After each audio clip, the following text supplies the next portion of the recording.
understanding the difference between implied authority and apparent authority, because these two get flip-flopped all the time. And I just got an inbox question asking about the difference between implied authority and apparent authority. So the first thing we want to do, and this was taught to me by Angela, the ultimate study buddy. So she is helping people pass their state exam alongside me. People watch my recorded classes and then they work with her to secure the knowledge. It's absolutely amazing.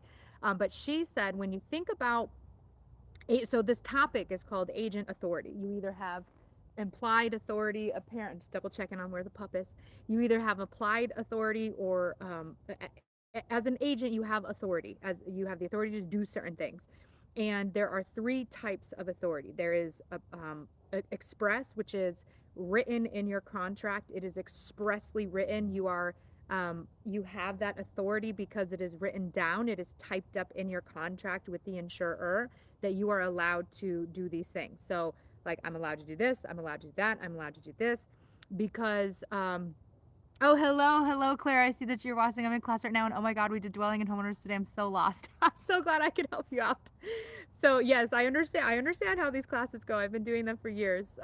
You got this. You got this. Make sure you listen to the studying motivation mindset to put you in a good space mentally as you're taking your class. But anyway. So as you, express authority is written in the contract. It is stated that you're allowed to do these things because it is typed up, it is written, and you know that you're allowed to do that. So that's express authority. It's written in my contract. That's probably the easiest one to understand, is express authority written in the contract. I know I'm allowed to do it because it says that I'm allowed to do it right here on this contract that I signed with the insurance company. So that's express. So, oh, and the trick Angela taught, I forgot. So the concept is called agent authority.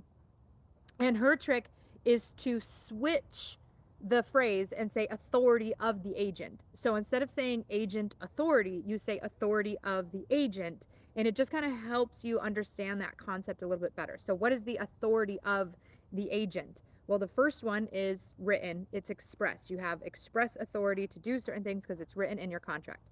What other authority does the agent have? And there is implied authority, and there is implied authority and implied and apparent. And those are the two that are the most confusing. And oh my God, this is my first time going live on YouTube, and I think somebody just gave me money. Thank you. I don't know how this works, but I think I just made $4.99 from Mohammed. Thank you. I appreciate it. I'm learning how this works. Sorry. Anyway, I'm being distracted now that it's live and this is happening in real time. But anyway, so you have implied authority and apparent authority, and they sound the same, so they can be a little bit confusing for people. So, oh, thank you. Yes, Muhammad Ali, thank you. $4.99. I appreciate it. Thank you, thank you, thank you. I love being out here and being your insurance exam queen and help you all pass the exam. I appreciate the love back. Thank you so much. So anyway, implied authority, apparent authority are very confusing. So implied authority is if this is the authority of the agent, is implied. This is a type of authority where the insurance company says, we don't have time to write out every possible thing that you may do for us. We don't have time to list out every potential thing that you may do for us, working for us as an insurance agent. There are certain things that we can assume that you will do. We assume that you will handle them, even though it's not expressly written in your contract. And that is what implied authority is. So implied authority is an authority that is coming from the insurance company. So they give you express authority, which is written in your contract. You're allowed to do it because it's expressly written. And then the other type of authority you have from the insurance company is implied authority, which says, we assume that you can do this because you're working for us. So with implied authority, there's nothing written down. It's not in the contract. It's more of an assumption that because you work for us, you can handle these things, you can take care of these things. We don't have to put it in the contract like express authority. We just assume that you can take care of these things because you are working for us. So let's look at an example of that. So let's say, for instance, that in your express authority, in your contract, it says I am allowed to take payments from my customers. So I'm allowed to take payments from my customers. And my customers would be anyone that you sold insurance to. So let's say I sell insurance to Bob. Bob is my customer, and my express authority says I'm allowed to take payments from Bob. That's express authority. It's, or not Bob, but my customer, right? So I'm allowed to take payments from my customer. Bob is my customer. I'm allowed to take payments from him. And that's a fiduciary responsibility, by the way, handling premiums in a trust aspect. Your big job as a fiduciary is to collect premium received from the insurer or from the insured and then give it to the insurer. Submitting the premium to the insurer is a big deal, and that's called fiduciary responsibility. Other test point, by the way. So one of your biggest jobs is to take money from the customer, give it to the insurer, and your contract says I'm allowed to do that. I'm allowed to take payments from my customers and submit them to the insurer. What your contract does not say, for instance, is you're allowed to take payments from someone else's customers. So let's say you have Sarah in the office, and Sarah is making sales, and she collects payments from her customers. You collect payments from your customers. But what happens one day if Sarah is out of town? So Sarah is out of town. She's not there. One of her customers comes in, and her customer says, hey, I'm here to make a payment. I need to pay for my policy so I can keep it, active. And I'm the only one in the office. Am I going to say, oh, Sarah's out of town, she's on vacation, and you can't get a hold of her right now, so you can't make your payment and your policy may lapse in coverage? I'm sorry, but Sarah's not here. Or am I going to go, oh, I'll take that payment, no problem. I'm going to take that payment from him. Now, my express authority says I'm allowed to take payment from my customer, but my implied authority says that I can take payment from Sarah's customer as well. So we wouldn't send an insured away because they can't pay because their exact client and agent is not there to make the payment. They don't have to pay exactly to their agent. As long as someone at the company can collect the payment, log the payment, submit the premium appropriately, then all is good. Hello, everybody. See you guys watching live. Hello. Then you have that ability. Implied authority is we assume you can do it because you work for us. We know you can do it. We just don't have to write every single thing down in the contract, and that is implied authority. So implied authority would be I'm allowed to take payments from one of my coworkers' customers so that we can make sure that their insurance stays active. That's implied authority. It's expressly written that I am allowed. And this example, by the way, is not something they're going to test you on. Like I take payments for my coworker's customer. This is just helping us to understand one example of implied authority. All you really need to know about implied authority is that is assumed by the company.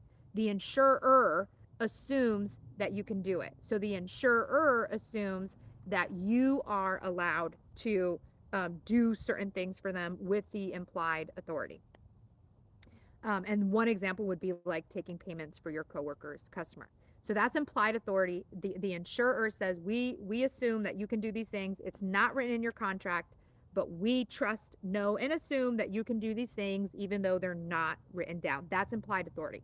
So implied authority is actually real authority. And what I mean by that is it's true, it's accurate, that they imply that you can do certain things for them, and that is a legitimate form of authority that you have as an agent. The next one, apparent authority, is not actually legitimate, and this one is kind of weird. This one is also known as perceived authority because it's what the customer perceives you to have authority on, whether you do or don't. So apparent authority is where the customer sees you as their insurance agent and believes that you can do certain things. And you may say certain things and then they believe that you're able to do those certain things, whether you are or are not. Basically, when you're talking to a customer, you say, oh, I can do this, I can do that, I'll get this done for you. They trust you. Why would they think that you're lying to them? So anything that you say out of your mouth about what you're going to do, what you're going to accomplish, how their policy works, they believe it to be true. They're not going to doubt you. So with this apparent authority, the customer believes that what you say is true, that what you're speaking is accurate, that what you're doing is legitimate, and the customer may believe that. So that's apparent authority, is where the customer believes you have this power. The customer assumes, right? Both implied and apparent are assumed. We assume that you can do these things, but implied is assumption by the company, and apparent is assumed by the customer, the insured, the client. So they assume that you have this power. So what are some examples of apparent authority? The most common ones that I have seen on exams would be like, Let's say that you're studying to take this exam. You call your grandma. You're like, "Hey, grandma, I'm going to become an insurance agent. I'm starting a new career. I'm so excited." She's like, "Oh my God, I love it. I love it. I can't wait." And she goes and like prints little business cards for you because she's so excited. And they say, Muhammad Ali, insurance agent, and she starts passing them around to all of her friends. Take these cards. My son is selling insurance. He can sell you insurance. Take these cards. I'm so excited. I'm drumming up business for my grandson and I'm passing out all these cards. All these people receive these cards and it says Muhammad Ali insurance agent. So what are they going to believe? What are they going to what is apparent to them is that you are a licensed agent even though you're not. She printed the business cards too soon. She got these little cards made up that say you're a licensed agent, but you're not actually a licensed agent because you're still studying for the test. She jumped the gun. But when a person picks up that business card and says Muhammad Ali licensed agent, they're going to believe that that's true. So that's one example of apparent authority where the customer assumes it to be true because of what they're seeing. They see that the business card says licensed agent. They don't know that they're printed too soon, right? So that's one example. Another one they like to talk about is stationery. So if you're working for a company, they're going to have like official letterhead paper, right? Like if you're working for State Farm, it's going to be State Farm Bureau, on the logo is going to be at the top of the paper. Even if you were to do like a handwritten note and you send it to the customer is going to receive that as it's coming from State Farm. They're not going to say, "Oh, I received this from, my insurance agent." There's a, "I received this from State Farm." So they don't see it as you, they see it as State Farm. And anything that you say in there, they're going to believe is true and apparent authority. So for instance, if you said, "Hey, I got your policy set up. I was able to get those discounts for you. Also, I think you're really cute and we should go out on a date." They're going to be like, "Oh my God, if I don't go on a date, are they going to raise my premium? Like, what does this mean? Like, I don't like her. She was just an insurance agent. What is happening? Like, what does this mean?" Like, it could be all kinds of weird stuff. Like when you're writing a letter with the letterhead from the company, you can't like, say private personal things in there because the customer is going to, see that this letter comes from State Farm. They believe it's State Farm. I kind of like to tell some people with the parent authority is like, if you go into State Farm, you see Jake there sitting with his badge, State Farm, his shirt says State Farm, the sign says State Farm, he's got the khakis on. You believe anything that he says or does is State Farm. You're talking to Jake from State Farm. Obviously, I'm referring to a commercial if you don't know what I'm talking about, but hey, this is Jake from State Farm. You're going to believe he's State Farm, and everything that he does and says is State Farm. So that's apparent authority, is where the customer is going to believe and assume that everything you're saying is true and accurate, whether you overpromise or whatever it is that you say. One other weird example that I like to think about is in Fargo. There's this so there's a movie and then also like a mini series of this TV show Fargo. I'm referring to the one who was in it. I think Billy Bob Thornton was in the one I'm referring to. If you want to look, there's a few different versions of Fargo. Oh no, Billy Bob wasn't in the one. No, he is.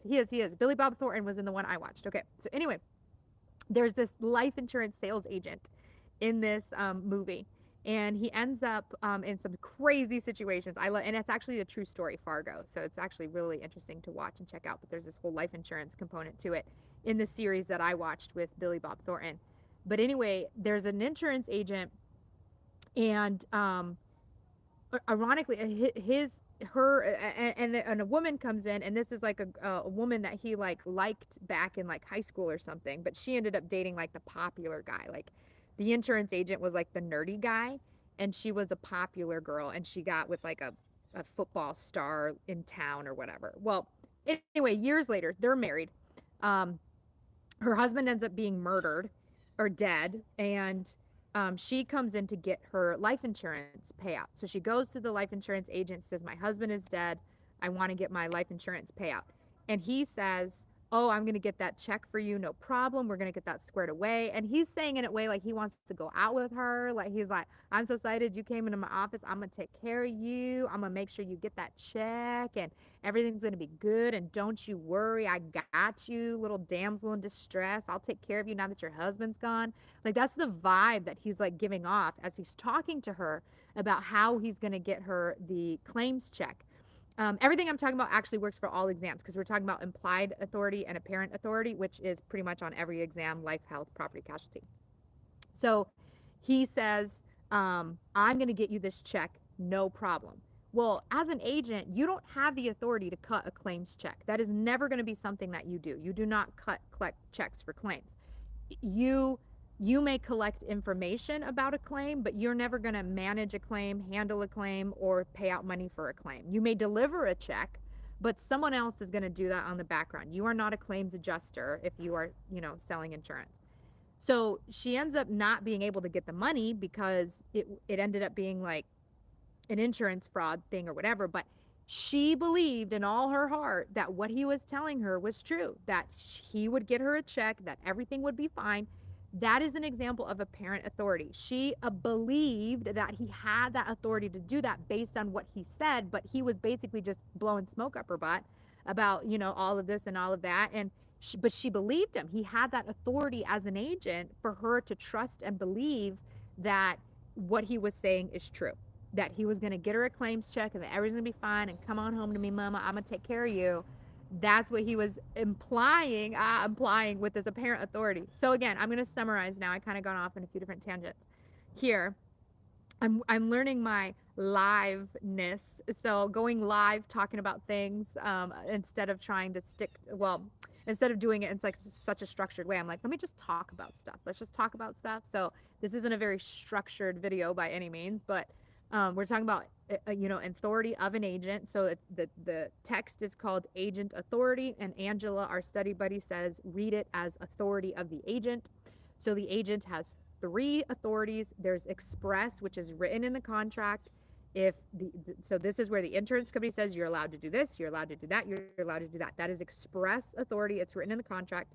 Then you have implied authority, which is where the company implies, they assume that you can do it. It may not be written down in your contract, but we assume that you can do it as part of your job. That's implied authority, which is real because it's coming directly from the insurance company. And then the last authority that you have is known as apparent authority. And apparent authority is where the customer believes and thinks that you have the authority, whether you do or don't. And that one is known as perceived authority. The customer perceives you to have that power, whether you do or don't actually have that power.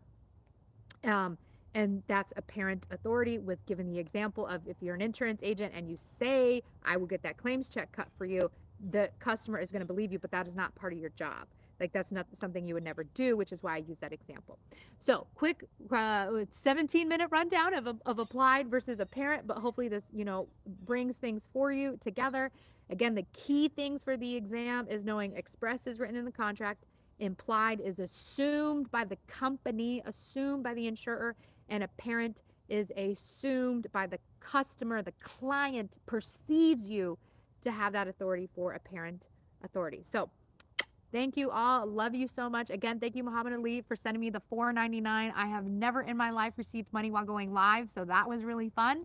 I appreciate the love. I appreciate that you guys send that love to me so that I can stay full time and help everyone pass their exam. The more support I receive from you, the more I can make these videos and help people pass. And this is a beautiful, beautiful relationship. So I love you all. I don't know what button to hit, so let's see if I can finish this. No, how do I be done? I don't even know how to be done. Oh my gosh. Oh wait, X out? Okay, I'm gonna X out. Love you all. Sending you love and light for you to pass your exam.